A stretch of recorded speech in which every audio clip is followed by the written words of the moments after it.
우리가 보았던 지난주 말씀 가운데 12절에서 바울은 복음을 위하여 자신의 마땅한 권리도 포기했다 이렇게 말하는 것을 보게 됩니다. 지난주 내용을 한번 기억을 해보시기 바라고요. 사도로 대접을 받고 베드로나 요한처럼 교회 장로로서 교회를 다스리고 사역을 위하여 사례를 충분히 받을 권리가 바울에게 있었습니다. 그럼에도 불구하고 포기했다고 그랬죠. 그 내용을 이제 1절부터 15절까지 쭉 다루었습니다. 그리고 이어지는 내용이 이제 오늘 말씀 이제 뒷부분이 되는 것이죠. 여기서 다시 이제 바울이 강조해서 말하고자 하는 것이 무엇인가를 살펴봐야 되는데, 먼저 우리는 바울이 나는 사명을 받았노라, 나는 사명을 받았다, 나는 사명자이다 이렇게 말하는 것을 봅니다. 16절에 내가 복음을 전할지라도 자랑할 것이 없다 이렇게 말합니다. 그 이유는 왜 내가 복음을 전하고 전도자가 되어도 자랑할 것이 없다고 말하는가? 왜 그런가? 뒷부분에 보니까 자신이 마땅히 해야 할 일이기 때문이다 이렇게 말합니다. 즉 나의 사명입니다 하는 거죠. 사명, 이걸로 모든 말이 가늠이 되는 거죠. 왜 복음을 전할지라도 자랑할 것이 없는가? 예, 그것은 사명이기 때문입니다 이렇게 말합니다. 바울은 자신이 복음을 전하는 직분을 감당하는 것은 자신이 내가 선택하여 한 것이 아니고 주님께서 맡기신 사명이기 때문이다 이렇게 말하는 것입니다. 따라서 이 복음을 전하는 사명을 소홀히 하게 되면, 바울이 내가 이 복음을 전하는 것을 소홀히 하게 되면 뭐가 있을 것이라 말합니까? 내게 화가 있을 것이로다. 16절 이렇게까지 말하는 거예요. 복음, 하나님의 사람이 되어서 복음에 대한 사명을 받고 전해야 되는데 안전하면, 내가 받은 것 때문에 받았음에도 불구하고 안전하면 하나님이 나를 치실 수도 있다 이렇게 말하는 것입니다. 다메섹 도상에서 부활하신 주님으로부터 받은 이 사도의 직분, 사도의 사명이 얼마나 놀랍고 분명한 것인가를 우리는 여기서 확인하게 되는 것입니다. 그리고 17절 말씀 보십시오. 17절 같이 읽겠습니다. 시작. 내가 내 자의로 이것을 행하면 상을 얻으려니와 내가 자의로 아니한다 할지라도 나는 사명을 받았노라. 여기서 내가 내 자의로 이것을 행하면 이게 뭡니까? 무슨 뜻입니까? 뭘 하는 거예요? 내가 내 자의로 행하는 게 뭐예요? 복음 전하는 걸 말하는 거죠. 그렇죠? 근데 내 자의로 하는 것인가? 아니라 하는 거죠. 그래서 이 부분을 공동 번역 성경은 이렇게 옮깁니다. 만일 내가 내 자유로 이 일을 택해서 하고 있다면 응당 마땅히 보수를 바랄 수 있을 것입니다. 그러나 사실은 내 자유로 택한 것이 아니라 무엇을? 복음 전하는 사명, 이 사도의 직분을 내 자유로 택한 것이 아니라 하나님께서 그 일을 내 직무로 맡겨주신 것입니다. 이렇게 공동 번역은 잘 이해할 수 있도록 옮겨주고 있습니다. 복음을 전하는 것은 사도 바울 자신의 선택의 문제가 아니라 마땅히 당연히 감당해야만 할 그런 의무의 문제였다 하는 것을 여기서 볼 수가 있습니다. 그러므로 사명은 주님께서 맡긴 일입니다. 바울은 이 사명을 위해서 존재한다. 그렇다면 우리는 누구인가? 바울은 사명자고 하나님의 사명을 맡은 다른 위대한 주의 종들은 사명자고, 우리는 사명자가 아닙니까? 사명 맡은 선교사는 사명자고 목사는 사명자인데 일반 성도님들은 사명자 아닙니까? 아닌 거죠. 맞죠. 우린 다 사명자이죠. 복음을 받고 예수를 믿고 신자가 된 사람은 전부 다 사명자다 하는 것입니다. 어떤 사명을 받은 사명자입니까? 그렇죠. 내가 받은 복음을 누군가에는 전해야 될 사명, 옆 사람, 가족 누구라도 전해야 될 사명을 내가 받았다, 이 얘기를 여기서 하는 것입니다. 18절에 보십시오. 18절에 바울이 그런즉 내 상이 무엇이냐 이렇게 말하죠. 상이 무엇인가를 묻고 대답을 합니다. 내가 복음을 전할 때 값없이 전하고 복음으로 말미암아 내게 있는 권리를 다 쓰지 아니하나니 이것이 상이라. 바울이 말하는 상은 18절에 두 가지로 나타납니다.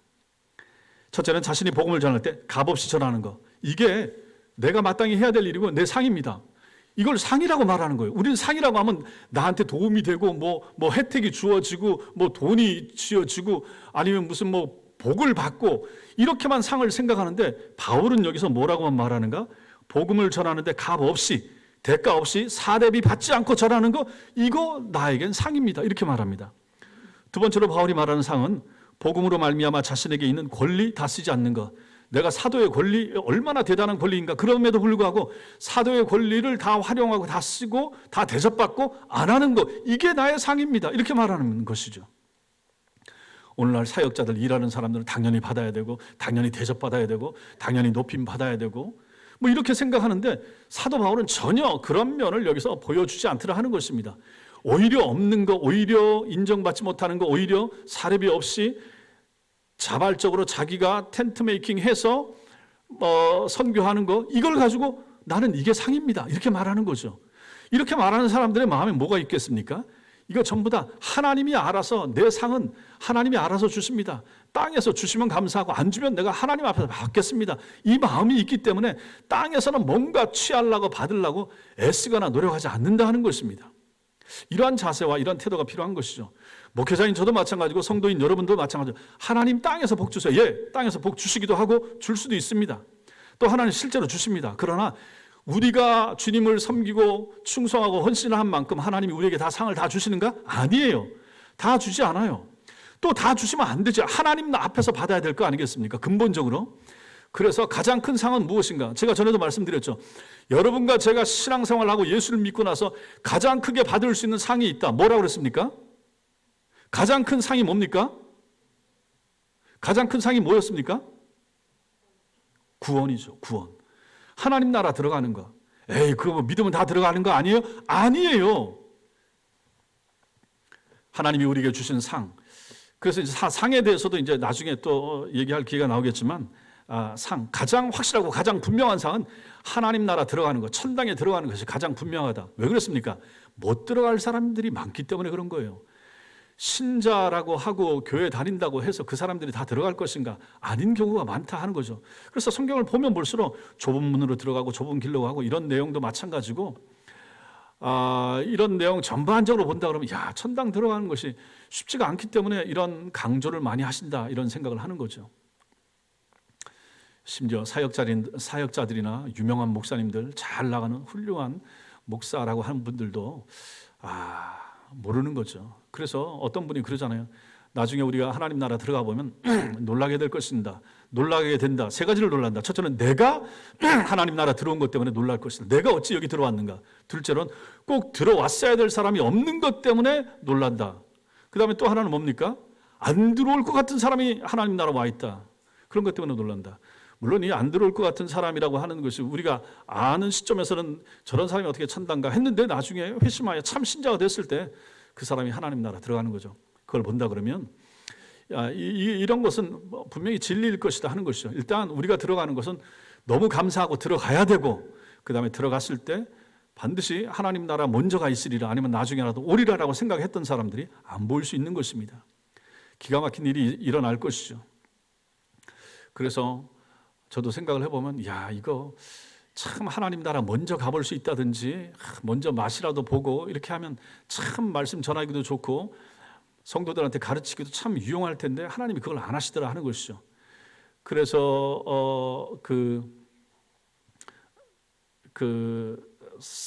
삭개오죠. 부잣집 대문에 있다가 하나님 나라 먼저 들어갔던 그 사람, 그 밑에 부자가, 제가 나사로라고 그랬잖아요. 여러분들이 잘못 들었다고 해주세요. 한편 부자가 지옥 가서 나사로를 살려서 보내세요. 죽었다가 살아난 사람이 땅에 나가면 믿을 사람이 얼마나 많겠습니까? 우린 다 그렇게 생각한단 말이에요. 그러니까 자꾸 이적 이런 거 추구하고 막 기적 추구하잖아요. 하나님 필요 없다. 땅에서 복음 전하는 자들이 복음 전하는 말씀만 듣고도 믿으면 그 사람이 하나님 나라 올 것이고, 번거롭게 하나님 나라 들어간 사람 또 너 다시 세상 나갔다가 네가 본 거 전해라, 이런 거 할 필요 없다는 얘기입니다. 그래서 제가 천국 지옥 간증 하나도 듣지 말고 믿지 말라 그랬죠. 믿을 거 하나도 없습니다. 성경대로 믿으세요. 성경에서 보여주는 것까지만 신뢰하고 따라가세요. 그러니 정말 나라도 먼저 가서 하나님 담임 목사한테만 좀 보여주세요, 그러고 싶은데 하나님 안 하신다 하는 것입니다. 바울이 삼층천을 보고 왔어도 거기에 대해서 언급을 안 하잖아요. 마찬가지입니다. 그래서 우리가 땅에 있는 동안에 그 나라에 대한 소망을 가지고 열심히 성경대로 말씀 따라 사는 것이 필요합니다. 뭘 보고 싶어요, 뭐 체험하고 싶어요, 뭐 이런 거 할 필요가 없다 하는 것입니다. 그래서 바울은 그러한 것에 대한 분명한 인식을 가지고 여기서 사명자로 살아가는 것입니다. 복음을 전하는 자로서 바울이 마땅히 받을 수 있는 권리, 또 생활비 받을 수 있는 권리, 이걸 전부 다 포기하고 값없이 복음을 전하는 것, 이게 바로 자신의 상이다. 야, 이렇게 말하는 이런 사람들을 가지고 참 사역자라고 말하는 거죠. 그의 상은 보상 없이 섬기는 것, 값없이 구원의 복음을 전할 수 있다는 그 자체, 이게 바로 바울에게는 상이고 기쁨이고 즐거웠던 것이죠. 이걸 가지고 달리 말하면 어떻게 됩니까?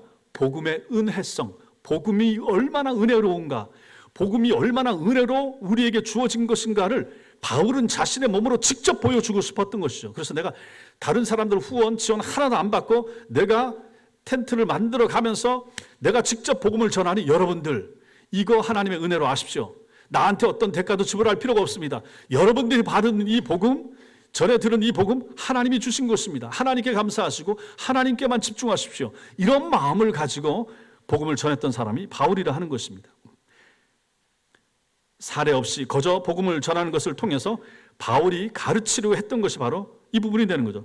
두 가지인데, 먼저는 복음 전파 사역은 무엇을 얻기 위해서 하는 것이 아니라 우리가 마땅히 해야 될 일이라. 나 바울이 아무것도 없이 이렇게 하는 것은 마땅히 사명자로서 해야 될 일이기 때문에 하는 것입니다. 당신들도 마찬가지입니다. 당신들도, 고린도 교회 교인들도 마찬가지고, 당신들도 나를 통해서 무상으로 거저 공짜로 복음을 듣고 받았죠. 그러면 여러분들도 전할 때 어떤 대가를 기대하지 마시고 마땅히 그렇게 거저 열심히 전하셔야 됩니다. 이게 첫 번째. 둘째로는 복음은 값없이 우리에게 주어진 것입니다. 여러분들이 뭔가 한 것이 아니라 값없이 주어졌죠. 값없이 나 바울로 통해서 받았죠. 그런 것처럼 여러분도 마찬가지입니다. 사례를 받으면 혹시라도 복음을 전한 것에 대한 대가로 오해할까 봐 바울은 그것마저도 두려워하면서 사례 없이 전하는 그 모습을 통하여 복음이 복음되게, 복음이 얼마나 은혜로 우리에게 주어진 것인가를 알려주기 위하여 바울은 이렇게 사역을 감당했다 하는 것입니다. 이것이 바로 사명의식입니다. 그래서 어떤 목사님들은 그렇게 얘기합니다. 목사들보다 성도들이 상이 클 것이다. 왜냐하면 목사는 복음을 전하고 사역을 감당하지만 사례를 받는다. 자기 사역한 것에 대하여, 물론 뭐 목사가 이 땅에서 사역한 것에 대하여 다 그걸 돈으로 환산하여 받게 되는 것은 아니라 할지라도 어쨌든 복음을 전하고 마땅히 찬양 같이 하고 예배 인도하고 전도해야 되고 마땅한 사명 아니겠습니까? 그런데 이제 물론 이제 뭐 구별되어서 그 일만 하기 위하여 구별되었기 때문에 받는 것이긴 하지만 어쨌든 목사는 자기가 하나님을 위해서 일하고 애쓴 것에 대한 대가를 받는 사람이지만은 성도들은 그렇지 않다. 헌금해, 교회 와서 전도해, 신방해, 봉사해. 그러니 실제로 그렇다고 해서 교회에서 무슨 뭐 사례를 받습니까? 대가를 받습니까? 그러니 오히려 그러한 성도들이 하나님 앞에서 받을 더 상이 더 확실하고 더 분명하다. 이렇게까지 말하는 분도 계신 거죠. 어쨌든 바울은 사명자로서 나는 이렇게 삽니다 라고 하는 것을 앞부분에서 16절부터 18절까지 해서 말하는 것이 그런 내용이 되는 것입니다. 두 번째로 바울이 말하는 것은 영혼 구원을 위하여 나는 삽니다. 영혼 구원이 가장 중요합니다. 이렇게 말합니다. 19절 같이 읽겠습니다. 시작. 내가 모든 사람에게서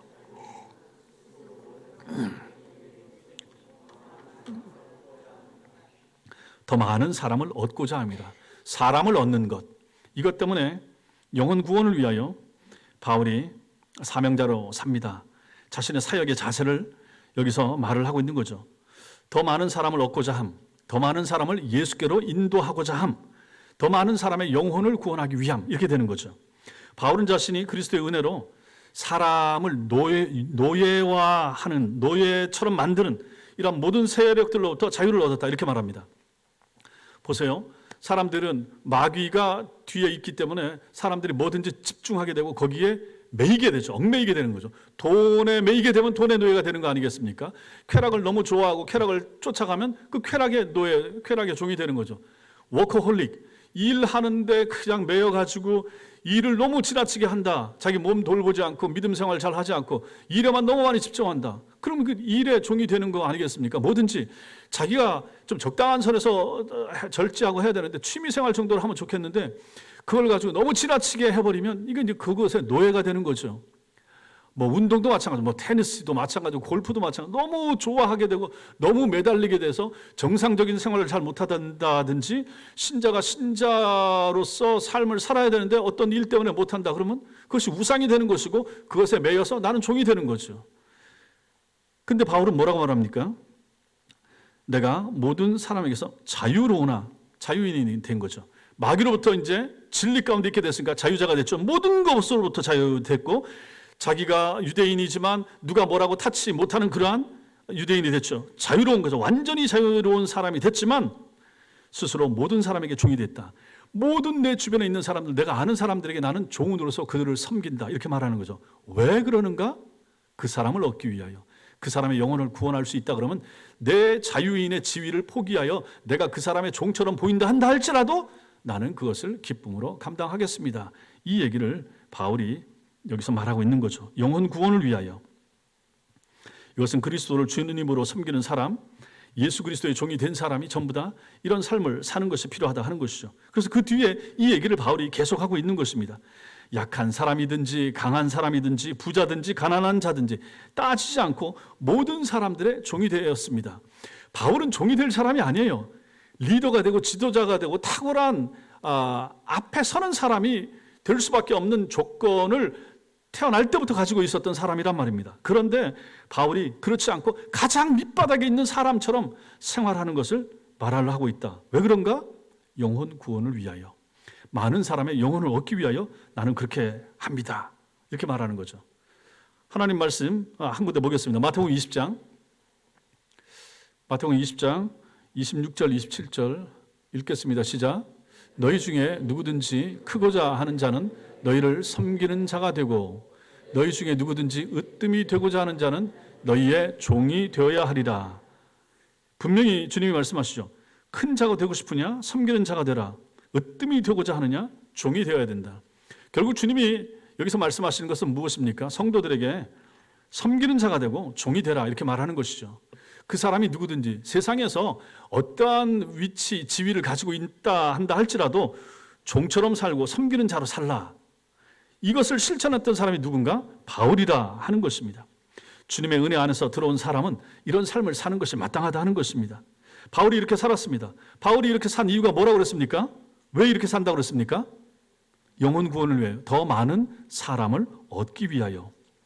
그래서 바울은 사도로서 자기가 자신의 생활비를 받을 수 있는 권리가 있었지만 포기하고 자기 비용으로 일을 했죠. 그리고 바울은 자기가 자유인이었지만 가장 완벽한 자유인, 유대인이기도 하고 바리새파 사람이기도 하고 그런데 로마 시민권도 가지고 있었고 그 당시에 누구 하나 타치할 그러한 근거가 없는 사람이었음에도 불구하고 이 사람은 종처럼, 종으로서 종의 삶을 살았다. 그 이유는 주님의 은혜로운 복음을 전해서 더 많은 사람을 예수께로 인도하기 위하여 그렇게 했다 하는 것이죠. 영혼 구원을 위한 종으로서 살았던 이 바울의 구체적인 모습이 뒤에 이어집니다. 그걸 이제 우리가 같이 읽었죠. 20절부터 그 읽은 부분이 보세요. 유대인들에게 내가 유대인과 같이 된 것은 유대인들을 얻고자 하며. 이 사람이 유대인이니까 유대인 속에 들어가면 되는 것이죠. 그 다음에 율법 아래 있는 자들에게는 내가 율법 아래 있지 아니하나 율법 아래 있는 자같이 된 것은 율법 아래 있는 자들을 얻고자 함이라. 율법 아래 있는 사람들, 율법을 지키는 사람, 율법을 순종하는 사람. 그런데 내가 굳이 율법에 매여 있지 않지만 율법 아래 있는 사람처럼 행하는 것은 그렇게 율법에 얽매여 살아가는 사람들을 얻기 위하여 함이라. 이렇게 말하는 거죠. 21절 율법 없는 자에게는, 여기 율법 없는 자는 누구겠습니까? 그 당시 배경으로 말하면 율법 없는 자는 누굽니까? 이방인이 되는 거죠. 이방인. 예수 없는 사람, 이방인. 완전히 이방인. 오전 설교에 나왔던 모압과 미디안 사람들 다 여기에 해당되는 거죠. 율법하고 상관이 없는 사람들이잖아요. 근데 율법하고 상관없는 이방인들에게 내가 하나님께는 율법 없는 자가 아니죠. 당연히 율법 있는 사람이죠. 하나님의 사람이니까. 그런데 도리어 그리스도 율법 아래 있는 자이나 율법 없는 자처럼 된 것은 율법 없는 그 사람들, 이방인들, 그 사람들의 영혼을 얻기 위하여 나는 그들처럼 그렇게 살았노라. 이렇게 말하고 있는 것입니다. 그래서 디모데에게 할례를 준 거, 할례 안 받아도 되는데 할례 받아라. 그것이 앞으로 사역하는 데 도움이 된다. 그래서 유대인들에게 맞춰주기 위하여 디모데에게 그렇게 하지 않았습니까? 근데 또 저 뒤에 가면 디도에게는 할례를 안 줬습니다. 디도는 이방인이었고 없어도 되고 없어도 복음 전하는데 이상이 없고 그래서 또 안 준 거예요. 그러니까 이게 다 그 형편 사람에 맞게 다 조종하여 그 사람들을 얻기 위해서 애쓰고 힘쓴 그러한 바울의 모습을 보게 되는 것입니다. 약한 자들에게는 약한 자와 같이 되었다. 약하지 않은데 강한데도 불구하고 약한 자처럼 복음을 효과적으로 전하기 위해서 그렇게 되는 거죠. 신앙이 강한 자인데 신앙이 약한 자와 있을 때는 신앙이 약한 사람의 수준에서 맞춰서 얘기하고 설명해주고 또 신앙이 깊고 아니면 고린도 문화에 살아서 이 철학이나 이런 거 많이 가지고 있었던 사람들 같으면 또 그 사람들한테 맞춰서 철학적인 얘기를 같이 해줄 수 있는 정도의 또 실력을 가지고 있었던 사람 바울. 그래서 바울은 이렇게 자기를 표현을 하는 거죠. 19절이 그것입니다. 더 많은 사람을 얻고자 어디에 속해 있던 사람들이든지 간에 그 사람의 영혼을 얻고자 하기 위하여 20절과 21절처럼 다 상황에 맞춰서 이걸 가지고 케이스 바이 케이스 이렇게 말할 수 있죠. 그 형편에 맞춰서 자기가 그 사람들 수준에 따라서 행동하는 것을 보여준 사람, 이 사람이 바울인데 왜 이렇게 했는가? 영혼을 얻기 위하여, 그 사람의 영혼 구원을 위하여 이렇게 했다라고 하는 것입니다. 이것은 오늘날 우리한테도 마찬가지인 거죠. 바울은 본질적인 것은 붙잡았습니다. 그러나 비본질적인 것은 중요하지 않은 거, 아디아포라에 해당되는 거, 우상 앞에 드려진 제사 제물 먹어도 되네, 이건 중요한 게 아니거든요. 신자들 제가 말씀드렸죠. 식기도 하고 하나님 주셔서 감사합니다. 불교 부처 앞에 올라갔던 음식이라도 먹어도 상관이 없는 거예요. 다 주님이 주신 걸 가지고 자기들이 만들어서 부처 앞에 바친 것이지 그 부처가 만든 것입니까? 우리 하나님이 주신 거죠. 뭐 하나 다 마찬가지라는 얘기죠. 그런데 이제 그것을 먹었을 때 주변에 있는 사람이나 믿음 약한 사람이나 다른 사람들이 보고 마음이 흔들리거나 신앙이 약해질 염려가 있으면 그때 안 한 거지. 그러므로 바울이 바로 그 얘기를 하는 것입니다. 본질적인 것만 붙잡으면 되고 비본질적인 것에 대해서 너무 집착한다든지 이건 양보 못해, 이럴 부분들이 없다. 그거 가지고 싸울 이유가 전혀 없다 하는 것이죠. 오늘날 교회도 마찬가지입니다. 교회가 본질은 반드시 붙잡아야 되고 비본질적인 부분 가지고는 그건 뭐 큰 문제 삼을 필요가 없는 것이죠. 당회와 성도가 얘기를 해서 이런 거 좀 바꿉시다 하면 바꿀 수가 있는 거죠. 오늘날은 많이 교회 안에도 이런 융통성이 있었죠.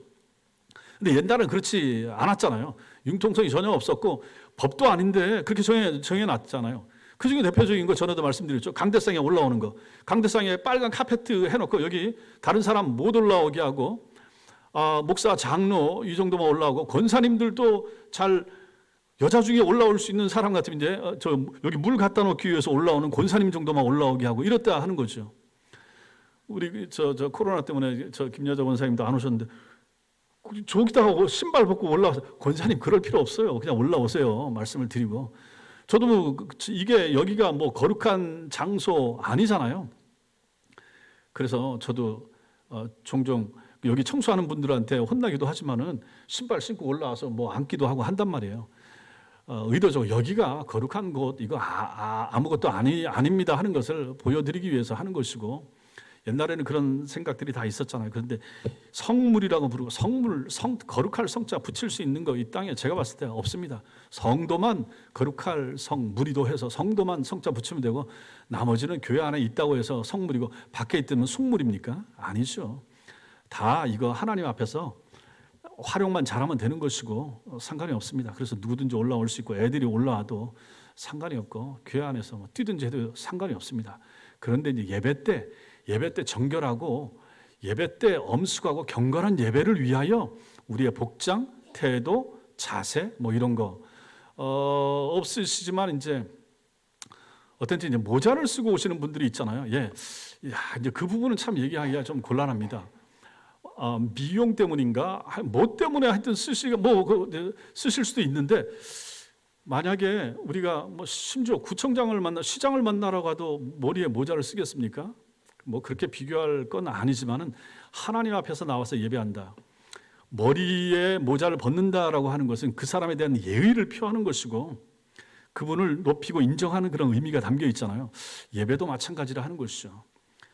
교회 올 때 제일 단정하고 깨끗한 옷을 입고 오는 것도 마찬가지고 슬리퍼를 신는다든지 너무 반바지 차림으로 온다든지 이런 것은 하나님 앞에서 예배자로 여기가 거룩한 성전이기 때문에 그런 모습으로 오면 안 됩니다라고 말하는 것이 아니라 하나님 앞에 예배자로 합당한 예배 태도로서 예배를 잘 드리는 태도와 자세로서 부족함이 보이는 것은 이건 좀 안 된다 하는 것입니다. 커피 같은 것도 마찬가지고 마시는 것도 마찬가지고 예배당 안에 안 가지고 왔으면 좋겠어요. 물 정도는 괜찮지만은 그걸 이제 예배 중에 마신다라고 하는 건 이게 안 되는 것이고 핸드폰도 무음으로 한다든지 꺼놓으시고 예배 방해되고 내가 하나님께로 집중할 수 있는 요소를 흐트러뜨리는 요소가 있다 그러면 그건 뭐든지 안 하는 것이 좋다. 하나님 앞에서 그런 차원에서 우리 예배당의 의미가 자 이제 예배 끝났으면 뭐 애들 여기서 뛸 수도 있고 괜찮습니다. 크게 막 지저분하게 한다든지 뭐 어지럽히지만 않으면 이건 그냥 우리가 활용하는 공간이 되는 거예요. 만나의 집도 마찬가지고 지하실 공간도 마찬가지고 거룩한 성전 붙이지 말라고 제가 그래서 누누이 말씀드린 거죠. 기도할 때도 마찬가지로 성전 없어요. 이 땅에 성전 없습니다. 성전 신학은 구약 신학에서 여전히 머무는 거예요. 예수께서 오셔서 성전을 회파하시고 다시는 이 땅에 그런 거 짓지 않도록 만드신 거예요. 그런데 사람들이 그냥 비싼 건물 들여서 지어놓고 이걸 성전이라고 하고 주님이 꼭 그 안에만 계시는 것처럼 아니라 하는 거죠. 내 영혼 속에 성령께서 와 계시니 여기가 성전인 것이고 성전된 내가 우리 집에 있으면 거기가 성전인 것이고 내가 일하는 장소 거기가 주님이 거하시는 곳 아니겠습니까? 주의 영이 있는 곳이 주님이 역사하는 것이고 함께하는 곳입니다. 장소 개념이 이제 없어진 거예요. 그것을 알려주시기 위해서 주님이 오시고 죽으시고 부활하시고 승천하신 다음에 성령을 보내신 거예요. 그러니 그러한 정상적인 개념을 분명히 가지셔야 되고 기도할 때도 마찬가지고 이 성전 그렇게 기도하는 분은 안 계시지만은 앞으로도 그런 생각하시면 안 된다 하는 것입니다. 그래서 비본질적인 문제를 가지고 싸울 필요는 전혀 없고 다 얘기할 수. 자, 우리 뒤에 의자가 3개 있었죠.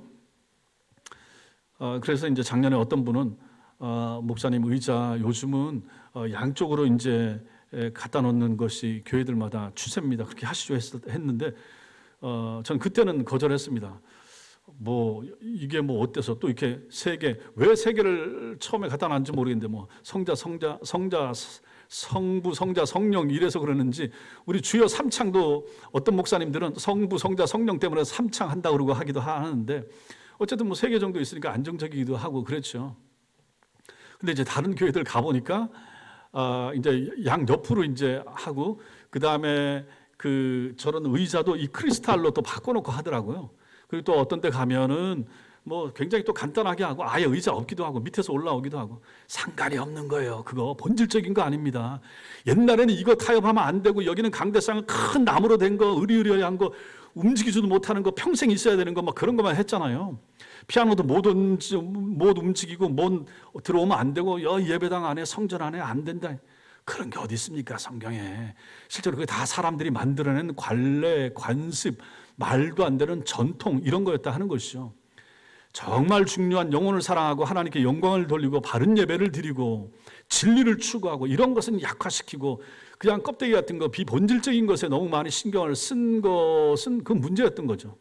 그런 차원에서 이번에 이거 좀 고치고 하면서 굳이 3개 있을 필요 없고 주로 이제 저 혼자 있는데 의자 3개 있어서 제가 여기 앉고 저기 앉고 할 것도 아니고 가만 생각해 보니까 하나만 있으면 될 것 같고 양쪽으로 벌려놨다가 옆으로 돌려놨다가 또 우리 김일석 사람 옆모습 보고 하는 거 이게 좀 아닌 것 같습니다 해서 또 가만 생각해 보니까 그것도 또 맞는 것 같고 앞으로 돌려놓고 양쪽으로 벌려놨다가 저쪽에 아무도 안 왔는데 굳이 저기 있을 필요 있나 그래서 이제 저 안으로 집어넣었어요.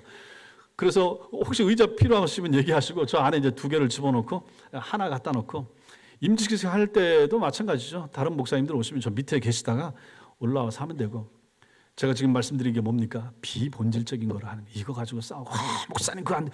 우리 장로님들은 그렇게 시비 거는 사람 아무도 없으니까 너무 감사한 거죠.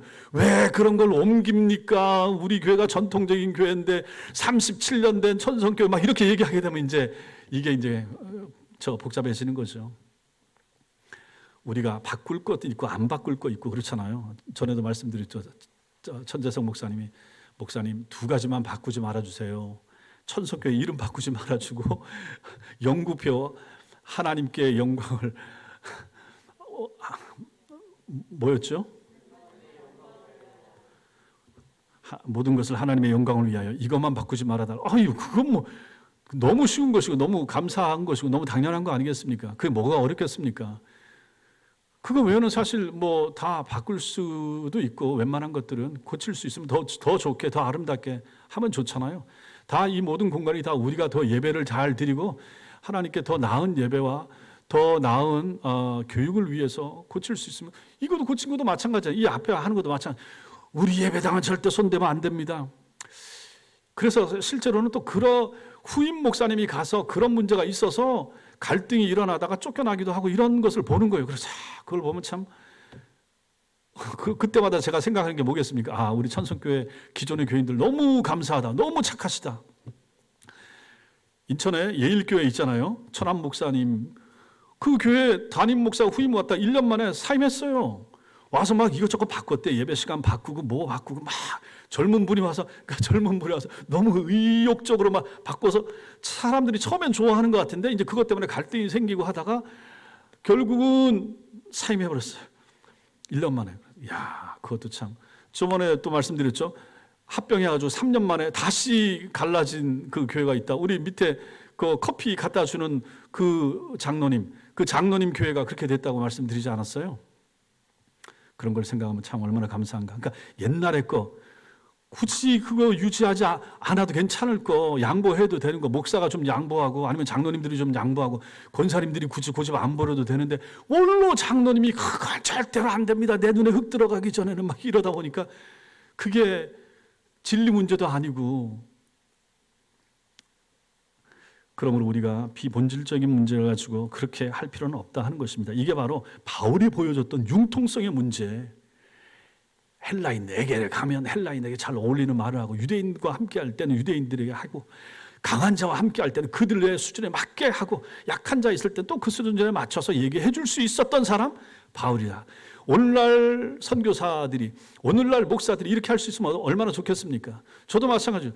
저도 제가 듣고 배우고 경험한 그 이상을 생각하지 못할 거 아니에요. 성도들의 삶을 어떻게 다 알겠습니까? 그래서 이제 신방이 필요한 것이고 얘기 듣는 것이 필요한 것이고 저런 형편에 있을 때 저런 아픔이 있구나. 저분은 저 문제가 저렇게 고통스러워하는구나. 계속해서 듣고 배우는 거예요. 98년도에 목사 안수 받고 나서 지금까지 제가 뭐 다 듣고 보고 배우고 한 것이 다 저한테는 교육이고 공부 아니겠습니까? 그래서 그와 비슷한 경험을 당하는 성도가 있을 때 제가 그때 얻었던 영감이나 이런 걸 가지고 또 그분들한테 위로해주고 기도해줄 수가 있고 이렇게 되는 거죠. 그러니 우리가 우리 교회 안에 있는 다른 모든 성도들을 이해하기 위해서 노력하고 융통성을 가지고 마음을 연다는 것이 얼마나 중요한가 하는 것이 나는 절대 안 돼. 이런 게 어디 있겠느냐. 그것은 자기 생활의 영역이나 자기 가정에서는 그럴 수 있습니다. 그러나 교회에 와서는 다른 사람을 향하여 내 기준을 강요한다든지 내 기준에 맞춰 하는 것은 안 된다. 목사님 저도 마찬가지고 장로님, 권사님, 안수집사님 다 마찬가지를 하는 것입니다. 그 성도의 그 아픔과 그 수준이 있을 수 있는 것이고 항상 남의 입장과 눈높이에서 생각할 수 있는 그 여유가 좀 있어야 되지 않겠습니까? 그 부분을 제일 잘했던 사람이 바울이라 하는 것이죠. 그리고 마지막으로 하나 더 볼 수 있는 것은 향방 있는 삶.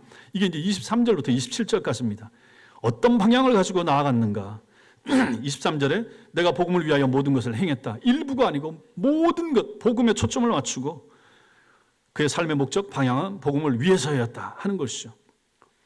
그리고 24절에 운동장에서 다름질하는 사람들을 예를 들어서 구원의 완성을 향하여 우리는 달려가야 된다 이렇게 말하고 있습니다. 이 일을 위해서 절제, 자유의 제한도 필요하다. 25절에 그것을 말합니다. 운동선수가 상을 얻기 위해서는 절제하면서 고된 훈련을 해야 한다. 그래서 그들이 얻는 거 면류관이다. 근데 그것은 썩어져 없어질 면류관이다. 이번에 아시안게임 하면서 상 얻은 사람 우리 박은진 목사님 설교하면서 안세영 선수도 했고 우리 야구팀, 축구팀 다 마찬가지죠. 면류관입니다. 국민들이 다 기뻐하고 자기들도 기뻐하고 병력 면제받고 너무 기쁘고 감사한 거죠. 그러나 그것을 성경은 뭐라고 말합니까? 썩어질 면류관이라 이렇게 말하는 거죠. 예, 인정은 그대로 인정합니다. 그러나 그것이 하나님 앞에서 무슨 의미가 있겠는가 하는 것이죠. 하나님 앞에서는 영적인 차원에서는 세상 사람들은 그토록 좋아하는데, 그리고 시간 지나면 그거 다 잊혀지는 거 아니겠습니까? 근데 그 반면에 그렇지 않는 것이 있다. 썩어지지 않는 면류관이 있다. 그것이 무엇인가? 복음을 위하여 애쓰고 힘쓰고 그래서 하나님께로부터 받는 상, 이것은 없어지지 않는다. 이 부분을 바울이 그 25절에서 말하는 것입니다. 그들은 썩을 승리자의 관을 얻고자 하되, 썩을 면류관을 얻고자 하되 우리는 나 바울은, 그리고 우리 성도들은, 우리 천성교회 교인들은 썩지 아니할 것을 얻고자 하노라. 썩을 면류관을 위해서도 그렇게 수고하고 애를 쓰고 그 아픈 다리를 가지고 뛰어서 우승했다. 참 박수치고 놀라운 일입니다. 근데 그거 썩을 것이다. 그런데 우리는 썩지 아니할 것을 얻고자 한다. 예수를 위해서 살고 우리가 교회에서 장로가 되고 안수집사가 되고 권사가 돼서 직분자가 돼서 이 일을 하고, 누가 인정을 해주는가? 우리 임직자들하고 얘기하는데 오늘날 사람들이 누가 인정해 주는가? 문제가 심각합니다. 목사 지원을 안 한다는 거예요. 노회를 하는데 신대원 원장님이 얘기를 하고 계속해서 저한테 고려신학대학원에서 오는 거예요. 학생들 발굴해서, 심지어 이번 총회 때 미래 장래 신학생 발굴위원회를 만들었어요. 신학생들을 찾아내서 교회에서 공부 좀 하고 좀 똘똘하고 괜찮을 것 같은 남자애들을 중학생, 고등학생 때부터 길러가지고 걔들 잘 보고 교수님들하고도 연결시켜주고 아니면 데리고 천안에 가서 신학교도 좀 보여주고 해가지고 장래 목사 될 아이들 좀 키워내라는 거예요. 안 오니까 110명 정원인데 60명 이렇게 지원하고 하니까 신문을 봤더니 이게 우리 기독교만 그런 게 아니라 중들도 이제 지원을 안 해요. 비구니들도 안 온대. 신부들도 자원자가 없다는 거야. 다 반으로 주는 거야. 모든 종교의 영역에서. 그러니까 이제 무신론자들은 더 늘어가고 불교도 줄고 중도 줄고 신부도 줄고 목사도 줄고 교회도 문 닫고, 우리 노예 교회가 60개 있다가 우리 예수소망교회도 문 닫았던 것처럼 요번에 갔더니 58개가 됐어요. 조금씩 이제 줄어가는 거예요. 야, 이러한 때에 우리가 신앙생활을 하고 있다 하는 것이죠. 그럼 이때 우리는 어떻게 신앙생활을 해야 할 것인가? 목사, 장로, 옛날에는 목사, 장로, 권사, 안수집사, 그래서 교회 교인들한테 좀 인정도 받고 대접도 받고 높임도 받고 그런 시대가 있었는데 지금은 그런 시대가 많이 가고 있잖아요. 인정 잘 못 받고 다들 이제 가치가 하락이 된 거죠. 목사도 마찬가지고 성도들도 다 좀 많이 가치가 내려가고 타락하기도 하고 문제도 많기도 하고, 그러니 이제 안 되려고 하는 거지. 목사 지원자도 없고, 옛날처럼 글쎄 목사님을 높여줬던 적이 언제인가 저도 잘 모르겠지만은 그렇게 인정도 안 하는 거죠. 미국 같은 데 가면 목사 주차 자리 따로 만들어 놓고 그만큼 존경을 받을 때 권위로서가 아니라, 근데 지금 우리나라에서는 그런 데가 있겠습니까? 없죠. 해줄 필요도 없고, 받을 생각도 하지 않아도 되는 것이고, 장로라고 해서 누가 존경을 크게 해주는가? 서로 안 하려고 그러고, 나이가 찬 40 이상 된 남자 성도 가운데서 장로할 꿈이나 생각이나 가지고 있는 사람들도 잘 없고, 청년들도 교회 안에서 장로나 안수집사가 된다는 것에 대한 그 감사함 아니면 어떤 선망의 대상 안 되는 거예요. 나는 여자 성도로서 우리 교회 권사가 돼서 성도들을 잘 살피고 권면하고 기도해야지, 이런 마음을 갖는 여자 성도와 청년들이 있는가? 없는 시대를 우리는 살고 있는 거예요. 그러니 그 직분의 가치가 얼마나 떨어지고 있는가? 그러니 안 하려고 하고, 교회에서는 억지로 세우려고 하고, 돈 받고 세우려고 하고, 어떤 사람은 돈 내고 하려고 그러고, 이런 악한 시대, 이런 타락한 시대를 살고 있는데 우리는 그래서는 안 된다 하는 것입니다. 직분자 자체가, 그 직분 자체가 하나님 앞에서 아름다운 것이고, 그 직분을 통하여 하나님께 영광 돌리기를 위해서 애를 써야 되는 것이고, 그것이 바로 썩지 않을 면류관을 향하여 달리는 성도의 삶이라 하는 것입니다. 저도 제 직무에 맞게 다른 생각들을 하지 않고 오직 이 직무 맡겨진 기간 동안에 하나님의 교회, 하나님의 사람들을 바른 진리 가운데로 인도하고 가르치기 위하여 다른 사심 없이 내 육신의 어떤 그 챙기는 것을 생각하지 아니하고 저는 목회하는 것이 마땅할 것이고, 성도 여러분들도 장로로서, 권사로서, 안수집사로서, 재직으로서 내가 주님 앞에 내가 받은 구원, 이 감사한 구원, 내가 받은 이 은총을 우리 가족들에게, 우리 주변에 있는 사람들에게 전하여 그들이 예수를 알도록, 그들이 믿도록, 한 사람의 영혼이라도 얻도록, 죽게 돌아오도록 하는 일에 내 삶을, 내 인생을 드리겠습니다. 돈을 통해서라도 그걸 할 수 있다 그러면 내가 하나님 앞에 헌금할 것이고, 내 시간을 통하여 하나님 앞에 영혼이 돌아올 수 있다 그러면 내가 시간을 드리겠습니다. 내 몸을 통하여 영혼이 주께 회심할 수 있는 기회가 주어진다면 그렇게도 하겠습니다 라고 하는 태도와 자세, 이것이 성도들에게 필요하다 하는 것이죠. 이걸 잘 보여줬던 사람 바울인 것입니다. 26절에 분명한 방향이 있다. 허공치는 것처럼, 권투에서 섀도우 복싱 하는 것처럼 그렇게 치는 게 아니라 목표를 딱 정하고 치는 그런 삶, 분명한 목적과 방향이 있다. 그것을 하기 위해서 27절에 바울은 나는 내 몸을 쳐서 복종한다. 내가 하고 싶은 거, 먹고 싶은 거, 눕고 싶은 거, 자고 싶은 거 다 하면서 할 수 있는가? 못하는 거예요. 여러분들 헌금하는 것 마찬가지인 것입니다. 그래서 우리 목사님들끼리 얘기할 때, 목사들은 성도들이 얼마나 피땀을 흘려서 어렵게 번 돈을 전략하여 하나님 앞에 헌금하는 거 알아야 된다. 그렇죠. 알아야 되는, 감사해야 되는 거죠. 저절로 어디서 돈이 생기고 저절로 헌금하게 되고 이거 아니라는 생각을 해야 되는, 늘 저도 그 생각을 하기 위해서 애를 씁니다. 그게 필요한 것이죠. 그런 걸 하기 위하여 결국은 복종해서 나 자신을 치는 거죠. 나 자신을 쳐서, 내 시간을 쳐서 줄여서 하나님의 교회에 드리고, 내 몸을 쳐서 내 몸을 가지고 교회 와서 청소하고 쓸고 닦고 하는 거, 다 이거 하나님을 위하여, 주님을 위하여 내가 달려가는 이 복음의 방향, 예수 그리스도 표대 되신 그분을 향하여 달려가는 성도의 삶으로서 그것이 필요하니까 드리는 것입니다. 저절로 되는 것은 없다 하는 것입니다. 내 것을 줄여야 되는, 내 것을 안 써야 되는 거죠. 내 시간을 다 쓰고 남는 시간을 주님 앞에 드리는가? 안 된다 하는 것이죠.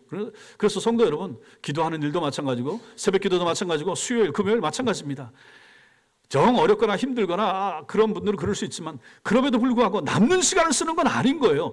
헌금도 마찬가지입니다. 남는 돈, 그렇게 하는 분은 없으실 것입니다. 그럼에도 불구하고 남는 돈, 스페어 머니, 뭐 엑스트라 머니 이런 걸 가지고 헌금하려고 하는 사람들도 있는데 그거 아니다 하는 거죠. 과부의 2랩돈 생활비 전부라고 그랬습니다. 쓰면 나한테도 얼마나 유용한가 하는 것이죠.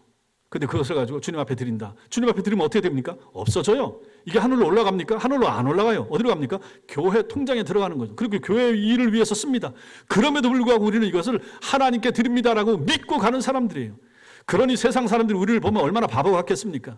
어떤 사람들 생각할 때, 야, 저거 목사가 챙기는 거 아닌가? 이런 생각 하지 않겠습니까? 그럼에도 불구하고 우리는 이 길을 간다 하는 것입니다. 믿음 생활을 그렇게 하는 거죠. 하나님 앞에서 내 것을 아껴서 주님 앞에 드리고, 나를 쳐서, 나를 복종시켜서 내 몸을 드리고, 마음을 드리고, 정성을 드리고, 시간을 드리고, 돈을 드리고, 이것이 바로 신자의 삶이고, 이렇게 가장 잘 살았던 샘플 같은 생애를 살았던 사람, 그 사람이 바로 바울이고, 바울이 이 고백을 그래서 고린도전서 9장을 통해서 이렇게 기록하고 있는 것입니다. 27절에 내가 내 몸을 쳐 복종하게 하면 내가 남에게 전파한 후에 자신이 도리어 버림을 당할까 두려워함이로다. 끝까지 내가 이 일을 잘 감당하길 원한다. 부지런 없이, 모자람 없이 내가 이 일을 가겠습니다. 이렇게 다짐하고 결단하는 바울의 모습을 우리는 여기서 보고 있는 것입니다. 성도 여러분, 여러분들 신앙생활, 믿음생활 어떻게 합니까? 어디로 가고 계십니까? 무엇을 위하여? 신앙생활을 왜 합니까?